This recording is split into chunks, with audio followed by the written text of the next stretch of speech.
Story 1. The Black Goat of Bloodwood. When the devil knocks, he doesn't wait for permission. The town of Bloodwood, Maine, was never meant to be on a map. It hid at the bottom of the hills like a wound that refused to close. In 1973, the forest still breathed around it. Miles of red pine and black spruce, the smell of sap thick enough to make a man drunk. The timber ban had cut the town's throat. Sawmills stood silent, and men spent their nights staring into their bottles or the dark beyond their porches. Jack Iron Callahan had once been a Marine. Now he was just another man waiting for the world to forget him. His hands were rope-burned and splintered, his back shaped like the trees he used to fell. He lived in a cabin that creaked when the wind moved, a leftover from a better decade. That winter, hunger had a voice. It whispered through the chimneys, through the pines, through the hollow bellies of men who would run out of honest work. So when Hank, Red, Sullivan came knocking on Jack's door with a jug of rye and a bad idea, Jack didn't say no. Government sitting on a forest full of good oak, Hank said. One night's work and we're set for the season. Jack looked past him, out into the night. The trees beyond the porch were black spines against a bruised sky. They'll hang us for it if they catch us. They won't, Hank said, grinning through a mouth that had lost more teeth than it kept. Ain't a soul goes near Bloodwood anymore. He was right about that. Folks said the forest had gone strange since the ban, trees growing in circles, animals born without eyes, and that smell of sulfur after rain. But Jack was too old to fear stories. He took the jug, took his coat, and followed Hank into the woods. The night had no moon.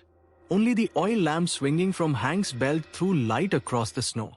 It made the trees seem alive, black and red shadows stretching like they were breathing. Jack carried the chainsaw over his shoulder, its metal teeth glinting faintly. Every few minutes, he thought he heard something, a crack of a branch, a shuffle just beyond sight. But when he turned, there was only the forest breathing. "You hear that?" Hank whispered once. "Wind. Don't smell like wind." It didn't. There was something underneath the cold, sharp air. A sweetness, like rot left too long in water. They walked until they reached a stand of old-growth oak, the kind that had been illegal to cut since the ban. Hank slapped his glove against one of them. "Ain't she a beauty?" Jack didn't answer. He set the saw down and pulled the cord. The engine coughed, then roared. The sound ripped through the stillness like a scream. Snow fell from branches above, and a flock of crows burst out of the dark, shrieking. Jack pressed the saw to the trunk. The chain bit in, throwing sawdust like snow. But under the whine of the machine, another sound began, soft, high-pitched, and wrong. It wasn't the saw, or the wind, or Hank. It was something like the cry of a newborn child. Jack stopped. The sound stopped too. "Did you hear that?" he asked. Hank spat into the snow. Just the saw. But when Jack pressed the blade again, the crying returned, louder this time, closer, echoing through the trees like it was inside the wood itself. Then, from between the trunks, something moved. A small shape, no bigger than a dog, stepped into the lamplight. Its fur was the color of midnight, so black it seemed to drink the light. Its eyes burned red, two tiny coals staring straight at them. It was a goat. At least, it looked like one. But its legs were too thin, too long. Its mouth too human when it opened. The sound it made was not a bleat, but a laugh. A wet, broken laugh that seemed to come from both inside and outside the skull. Holy Christ! Hank breathed. The goat took another step forward. Jack's lamp flickered. Its light crawled over the animal's horns, which twisted like melted iron. "Grab it," Hank said suddenly, his voice high. "We sell it. Black fur like that? Some cult freak'll pay a fortune." Jack hesitated. But greed is louder than sense when a man's belly is empty. He threw his coat like a net, and together they wrestled the thing into an old burlap sack. The sack thrashed. Then it went still. A moment later, a dark stain began to spread through the fabric. Not red, black. Jack knelt. The smell hit him first, sulfur and something like burnt sugar. Then the sack spoke. "Jack." He froze. The voice was his own. "Jack," it said again, distorted, echoing, like a recording played backward. "Don't run." Jack stumbled back. Hank cursed and raised his boot. "It's just nerves," he shouted, stomping the sack once, twice, each time.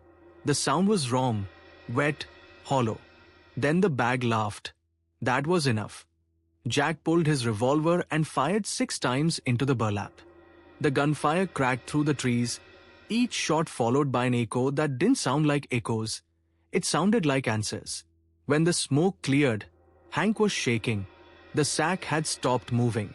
Jack knelt, his chest pounding, and pulled the cloth open. There was nothing inside. Only a single black horn, slick and curved like it had grown from fire. The rest was gone. The air grew heavy. Every tree around them seemed to lean closer, their branches bending toward the ground as if listening. "Let's go," Jack whispered. They ran. The forest moved with them, roots twisting underfoot, branches clawing at their coats. The lamp died somewhere behind, leaving only the weak white beam of Jack's flashlight cutting through the mist. Once, he looked back. The darkness was full of eyes. They didn't stop running until the first light of dawn broke through the trees. The world looked different, ashen, colorless, like the forest had died sometime in the night. Hank threw up in the snow. What the hell was that? Jack didn't answer. He still clutched the horn in one hand, though he didn't remember picking it up. It was warm. He hurled it into the woods and didn't look to see where it landed. They walked the rest of the way in silence. By the time they reached town, the sun had risen behind the fog, pale and distant. The other men were already at the mill, burning scrap to keep warm. No one asked where they'd been, but the look in Jack's eyes must have told them something, because no one went near the Bloodwood after that night. Jack tried to live like the forest was just another bad memory. He sold his tools, drank more than he worked, and never went out after dark. But sometimes, when the wind blew from the north, he could smell it again, that sweet rot, that whisper of something waiting. Years passed. Hank left town after his wife found him one morning digging holes behind their house, looking for the sack. They said he went crazy. Jack just grew old. His hands shook. He stopped sleeping. Once, in the middle of winter, he woke to the sound of hooves on his porch. When he opened the door, there were tracks in the snow leading up to his steps, but none leading away. The next day, he boarded the door shut. On the last night of his life, in 2013, Jack sat in his armchair watching the fire die. His granddaughter had come by earlier to leave him food, and she swore later that he looked like a man waiting for something. Around midnight, the boards on the door began to creak. Then, knock. Once, twice. A voice through the wood, low and broken. "Jack." He didn't answer. He just stared at the dying fire, eyes wet with age. The smell of sulfur filled the room. When his granddaughter came in the morning, the chair was empty. The front door was open, the boards splintered outward. There were hoofprints in the ash of the hearth, leading into the snow. They buried Jack Callahan under a birch tree at the edge of town. The priest said words that didn't feel big enough for what Jack had seen. For 40 years, no one went near Bloodwood. The forest grew wild again, swallowing the old paths. Then one spring, a boy cutting through the graveyard came running home, pale as bone. He said something was growing out of old Jack Callahan's headstone. When they went to look, they saw it. A single black horn curling upward from the granite like it had always been there.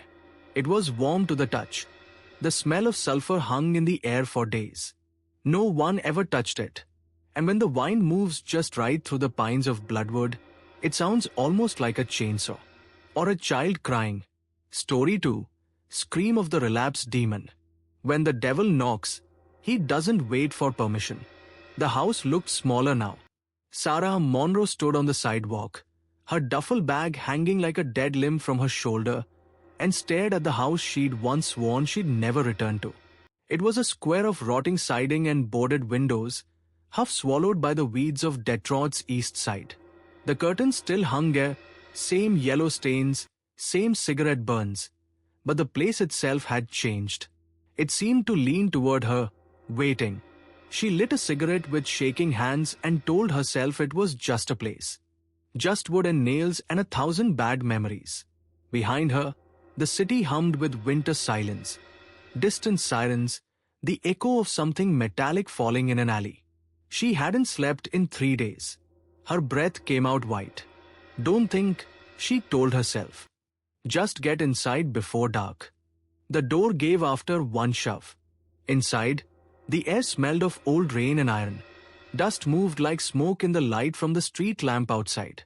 She set her bag down, flicked the switch. Nothing. The power had long been cut. She pulled out her phone. Its screen cracked like ice, and used its light to find her way upstairs. Her old room was still there, though it didn't feel like hers anymore. The walls had bloomed with black spots where the damp had won. On the floor lay a mattress, half collapsed, and on the dresser, a framed photo of her and her mother, years before the needles and the rehab clinics. Her mother's eyes were kind in that photo, her hand on Sarah's shoulder as if she knew this day would come. Sarah turned the picture face down. She woke sometime after midnight to the sound of glass being scratched. Slow, steady, rhythmic, like fingernails tracing the windowpane. She lay still, listening. The sound stopped. Then came again, from the corner of the room. The phone light cut across peeling wallpaper, empty air, and shadows that seemed too thick for such a small space. "Hello?" she whispered. Her voice came out dry. Silence. Then, from the dark, a whisper. It didn't sound like words at first. More like air forced through teeth. Then it came again, clearer. "Sarah." The voice was small, childlike, but twisted through static, like a memory half played back. Sarah sat up, her pulse drumming. "Who's there?" No answer. Just a faint tapping on the wall now, behind the headboard. Tap, tap, tap. She pressed her ear to the cold plaster. At first she thought it was a mouse. Then the tapping changed rhythm, slow, deliberate, like someone spelling something in Morse. Her stomach turned, and then she realized it wasn't behind the wall. It was inside it. The next morning, she told herself it had been a dream. She brewed instant coffee on a camping stove, the smell barely masking the mildew. The city outside the window was grey and endless. When she looked at her reflection in the cracked glass, for a second, just a second, she saw someone else. A woman pale as frost, standing behind her. She blinked. The figure was gone. She touched the mirror surface. Cold, but a single hairline crack had spread across the glass overnight, running from corner to corner like a wound. And there, where the cracks met in the center, the shape of the break looked, somehow, like a screaming mouth. That evening, she found herself talking to the empty house. "You can't have me," she said aloud, pacing. "You're not real. You're not real." It helped for a few minutes, until she heard it again, scratching, this time from the ceiling. She looked up. The plaster bulged slightly, dust falling in soft clouds. Then a sound came through it, a single, drawn-out scream. It wasn't human. It wasn't even animal. It was the sound of something remembering how to exist. Sarah fell to her knees, covering her ears. The walls trembled. Her phone light flickered. For a moment, she thought she saw something on the ceiling, fingers pressing through from the other side of the plaster, dragging long trails of dust behind them. When she opened her eyes again, the ceiling was smooth, unbroken. By the third day, the voice had learned her name. It whispered from drains, from the dead outlets, from the spaces between the floorboards. At times it sounded like her mother, other times like her own voice, echoing through a tunnel. It told her she'd fail again. It told her she'd already used her last chance. It told her there was something waiting in the house's walls, and it wanted to live where she did. She tried to pray once. Words from Rehab, Huff remembered. Sanctus Dos, Sanctus Fortis. But the moment she spoke, the air turned heavy. The bulb overhead flickered to life, though the power was dead, and she heard a sound like laughter beneath her feet. She stopped praying. On the fourth night, she woke to the smell of sulfur. Her duffel was open. Her lighter was missing. She sat up, and the room seemed darker than it should have been. It wasn't the absence of light. It was presence. A thick, breathing dark. The air shimmered near the door. Something stood there, tall, colorless, almost shaped like a woman. Its mouth opened too wide. "Sarah," it whispered, and the voice was hers again, echoing from every corner. "You let me in." Her hands shook. "No. You called me. Every time you begged not to use again. Every promise you broke." Sarah backed away until her spine hit the wall. "You're not real. You're just me." "Yes." The figure smiled, a slow tearing of skin that revealed nothing inside. "Then come back," it said. "We've missed you." She reached for her phone. The light cut across the floor, and for an instant, the shadow had no body. Just legs ending in sharp points, like nails hammered into the floor. She screamed. The sound hit the air and came back doubled. Her own voice, distorted, replaying itself seconds later from the walls, the floor, the ceiling, like the house was learning her fear by echo. Then the bulb shattered, and everything went black. When morning came, she found herself sitting in the corner, knees drawn to her chest, the phone light still burning beside her. Her arms were scratched raw, though she couldn't remember how. In the mirror, her reflection smiled a fraction too late. She left the house that afternoon, or thought she did. She remembered walking down the steps, the street empty. But when she looked up, the windows of the house seemed to follow her. And when she reached the sidewalk, there was no street, only more houses, each one her old house, stretching in both directions. She turned back. The door stood open, waiting. A whisper drifted from inside. "Relapse." No one saw Sarah Monroe again after that week. The neighbors said they heard screams the night before she vanished, like metal scraping glass. The sound went on for hours. When the landlord finally forced the door, the house was empty. Only one thing left in the bedroom: a cracked mirror, shattered into hundreds of small pieces. If you looked closely, the shards formed a single word across the floor: "Relapse." And in each fragment of glass, a faint reflection of someone standing just behind you. Story 3. The Appalachian Exorcism, 96 Hours of Hell. When the devil knocks, he doesn't wait for permission. The first night began like a fever dream. Father Elias Grove had driven 9 hours through the Appalachian dark, the road curling around mountains that looked more like sleeping giants than stone. By the time he reached Black Hollow, mist had swallowed the town whole. The Ramirans' cabin sat at the edge of the woods, its roof bowed, its windows shuttered against a wind that never stopped moving. The front door opened before he knocked. "Father," said Diego Ramirez, eyes hollowed by sleeplessness. "She's worse." Inside, the air was thick with something acrid, like burned oil. The smell caught in Grove's throat. He'd been through 100 houses like this, small, desperate, heavy with the scent of fear. But this one was different. The silence itself felt alive.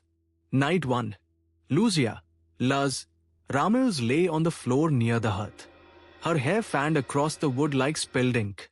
Her body twitched, not violently, but with the rhythm of someone hearing music no one else could. "Luz," Grove said softly. Her eyes opened, white as bone, pupils drowned. "Father," Diego whispered, gripping his crucifix. She was praying this morning. Then she started speaking in a language I didn't know. Grove knelt beside her. What did she say? "The bride is ready." Her lips parted. A hiss slipped out. It wasn't breath. It was a sound pulled from a place older than lungs. Grove's one good eye watched her pulse hammer beneath her throat. He laid the crucifix on her chest. Immediately, the metal sizzled. The smell of sulfur filled the room. She began to convulse. Her mouth opened, and a white froth spilled over her lips, bitter, stinging the air with chemicals. Crove dabbed a finger into it, sniffed. Sulfur again. What did you see, Lucia? He asked, voice steady. Her answer came in a child's tone, small and broken. A girl in the forest. She smiled and turned to ash. Then she screamed. The fire in the hearth flared blue. Crove whispered a prayer he hadn't spoken since he lost his eye. In nomine Dei, exorcizote. The shadows along the walls bent toward him, rippling like water in rivers. The room held its breath. Then, as quickly as it began, the silence fell. Luz went still. Her lips formed one last word before she lost consciousness. Lucifer. Night 2. Crove didn't sleep. He sat at the kitchen table, his Bible open, coffee gone cold. Diego paced like a man awaiting a verdict. I called the hospital, Diego said. They told me it's possession or psychosis. Said there's no bed for either. Crove rubbed his temples. He knew better than to argue. I've seen this before, he lied. When the clock struck midnight, Luz began to scream. Crove ran to the bedroom. The bed had split beneath her weight, as if the wood had rotted in seconds.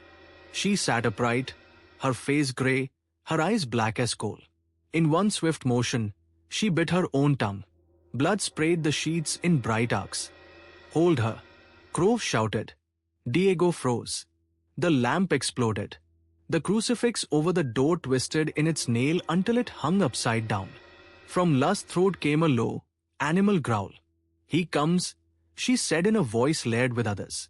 The four follow before him. Crove's spine turned to ice. She bent backward until her head touched the wall. A crack appeared behind her, dark and pulsing. Then she began to speak again, each name cutting the air like a blade. Asmodeus, Belial, Mammon, Abaddon. Each name birthed a new stench, iron, rot, smoke, and something like gold melting. Her stomach heaved, and she vomited onto the floor, first nails, then goat eyes, then coins that steamed in the cold air. Crove held the crucifix aloft. In the name of the Father. The crucifix burst into flame. The shadows on the walls writhed into faces. The holy water hissed as if it were acid. Stop! Diego shouted. You're hurting her. Crove turned. It's not her anymore. The words barely left his mouth before Luz began to climb the wall, hands and feet finding perches like an insect. She hung there, upside down, hair falling toward the floor. Lucifer wants his bride, she whispered. Night 3. Crove's hands shook as he refilled his flask. The whiskey burned like faith gone stale. The house was quieter that night, but silence here meant nothing. He stood at the foot of the bed and began the exorcism again, his voice low and steady. Exorcizo te, omni spiritus imend. Luz lay motionless. Then her body lifted several inches from the mattress. 4 distinct voices erupted from her mouth, one after another, each one a different pitch, a different rhythm. Asmodeus, the first spat, breaks your bones. Belial, the second sneered, plucks out your eye. Crove's hand went to the empty patch over his left socket. The air around him trembled. Mammon, the third voice said, buys your faith for gold. Abaddon, the last whispered, soft as prayer, remembers your daughter. Crove's breath caught. He hadn't told anyone about his daughter, about the accident, about the way he'd blamed God for her death. How do you know that name? He whispered. Luz smiled with all 4 mouths at once. The temperature dropped. Frost crawled across the windows. Crove lifted the crucifix again. This time, the flame didn't burn. It froze, a shard of ice trembling in the air. Get out of her, he said, his voice breaking. She laughed. It wasn't mockery, it was pity. You can't cast out what you invited in. Night 4. By dawn, Crove looked decades older. His breath fogged in the air. Diego was gone. He'd fled sometime before sunrise. leaving tire tracks that ended at the tree line. Luz was alone in the corner, humming a hymn no church had ever sung. He knelt beside her. "Lucia," he said softly. "It's me. It's over." She turned her head. The skin along her neck had cracked, fissures like dried earth spreading down her collarbone. "I saw them," she said. Her voice was hers again, trembling. "They wore crowns of smoke. They said I was already theirs." "You're not." Her eyes filled with tears. "Father, am I dying?" Grove didn't answer. The room began to shake. The crucifix fell from the wall. Lucia's body went rigid. The lights flared, though the generator had died 2 nights ago. She reached for him, fingers stiff. "I can't hear him anymore." Then the cord from the ceiling fan swung loose, wrapping around her neck. Before Grove could move, she was lifted from the floor. The sound of bones snapping echoed through the house. He screamed her name. In a last act of desperation, he plunged the iron crucifix into her chest. The blood that spilled wasn't red. It was black and thick, smoking where it touched the floor. It sprayed upward, forming a burning cross of ash in midair. Lucia's mouth opened, and 7 voices poured out, each one crying in a different tongue. Then, silence. Her body fell. Outside, every tree around the cabin began to twist inward, as if bowing to something unseen. On the wind came a whisper, his name, said by a voice that sounded like both Lucia and his daughter. "Elias." He dropped to his knees, hands trembling, and wept until the dawn. When the police found him days later, the house was empty. No body, no blood, just a circle of ash in the shape of a cross. The forest outside had died overnight.